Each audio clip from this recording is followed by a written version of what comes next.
The president who is most slandered as Hitler will probably prove to be the most zealous advocate of democratic government abroad, the staunchest friend of beleaguered Israel, and the greatest promoter of global individual freedom in our recent memory. Especially relevant in our current world, we're going to be exploring the idea of slander. And how can we even talk about slander without looking at how discussions, especially online these days, can just completely go off the rails? Exactly.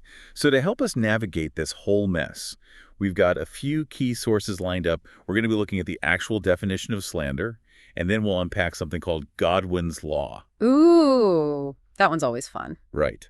And to top it off, we've got this really thought-provoking quote from the historian Victor Davis Hanson.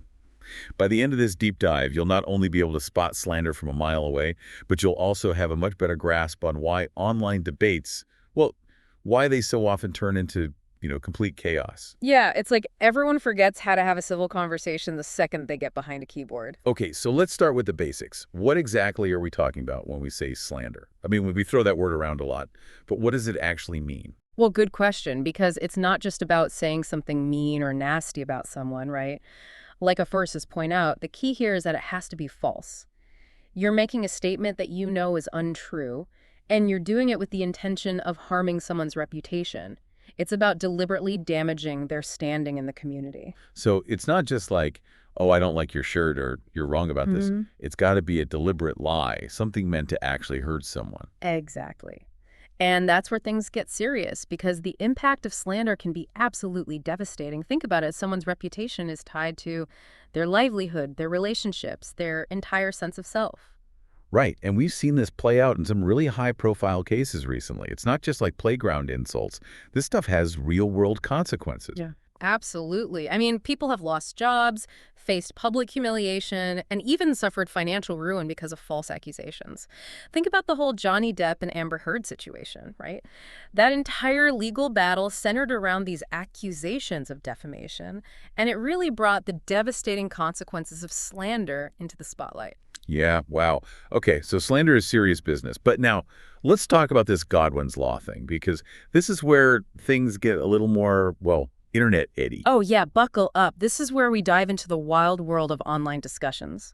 So, as I understand it, Godwin's law basically says that the longer an online discussion goes on, the more likely it is that someone will bring up Hitler or Nazis. Like, it's a comparison in the argument. It's like clockwork, right? No matter what you're debating, eventually someone's going to drop the Hitler card. Exactly. And it's almost always completely irrelevant, like it's a debate about the best pizza toppings, and suddenly someone's comparing pineapple on pizza to the atrocities of the Nazi regime. It's like, how did we even get here? What's so fascinating about Godwin's law, though, is that it really highlights this breakdown in logic and reason debate. It's not about saying you can never compare anything to historical events. It's more about recognizing when those comparisons become, well, kind of a lazy substitute for actual arguments. Like a cop-out, right? Yeah, exactly. Instead of actually engaging with the nuances of the issue, someone just throws out this emotionally charged comparison that, let's be honest, it usually just shuts down the entire conversation. So true. And it's almost like by invoking Hitler or the Nazis, you're automatically trying to paint the other side as like the ultimate evil, which, come on, most of the time it's just not even remotely comparable. It's a rhetorical tactic that often backfires, right? Because when you overuse these extreme comparisons, they lose their impact. It's like crying wolf. And that brings us to this incredible quote from Victor Davis Hanson. He says, and I quote, "The president who is most slandered as Hitler will probably prove to be the most zealous advocate of democratic government abroad, the staunchest friend of beleaguered Israel, and the greatest promoter of global individual freedom in our recent memory." I mean, whoa, right? It really makes you think, doesn't it? Like, here's this figure who's constantly being demonized and compared to Hitler. And Hanson is suggesting that this very person might actually be the one who's most committed to democracy and freedom. It's a total paradox. And it really challenges us to think critically about the labels we throw around and the accusations we make. Are we too quick to jump to those extreme comparisons, especially in the world of politics where things get so heated? Do we even really understand the weight of those comparisons anymore? It's like you said earlier, it's almost like crying wolf. If we keep using these extreme comparisons for everything, they lose all meaning, even when they might actually be warranted. And that's a dangerous path to go down. Exactly. We need to remember that words have power. When we throw around inflammatory labels or make false accusations, we're not just expressing an opinion, we're potentially causing real harm. And, I think this ties back to Godwin's law as well.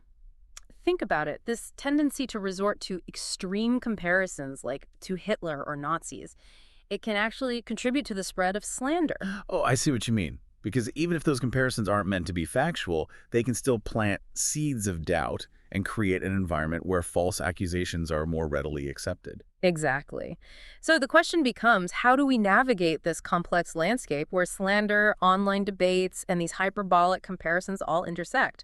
How do we become more responsible consumers and sharers of information? Yeah, that's the million-dollar question, isn't it? Well, I think it starts with awareness. We need to be aware of our own biases, and we need to be critical of the information we're consuming. We're bombarded with messages constantly, especially online. It's easy to get caught up in the emotion of an argument and just accept things without questioning them. Right. We have to remember that not everything we see or read online is true. It's like being a detective. We need to gather evidence, consider different perspectives, and come to our own conclusions. We can't just blindly accept everything we see. Absolutely. And when it comes to online discussions, I think it's always a good idea to take a deep breath before hitting that send button, especially if we're about to throw out a Hitler comparison. Ask yourself, is this really adding to the conversation, or am I just trying to shut down the other side? Great advice. So to wrap things up, I think the big takeaway here is that we all have a responsibility to be more thoughtful and discerning, both online and offline. We need to be careful about the words we use, the accusations we make, and the comparisons we draw. And maybe, just maybe, if we can all do that, we can start to have more productive and meaningful conversations even when we disagree. And that's a goal worth striving for. So, as always, we're going to leave you with a final thought to ponder. Given how pervasive Godwin's law is, and how easy it is for online discussions to spiral out of control, how can we foster more constructive and nuanced conversations online? What strategies can we use to avoid resorting to those inflammatory comparisons and instead engage in meaningful dialogue? Those are great questions. And hopefully this deep dive has given you some tools and insights to help you navigate the complexities of online discussions and real-world accusations. Exactly. Thanks for joining us on this journey of discovery, and keep those brains buzzing. We'll catch you on the next deep dive.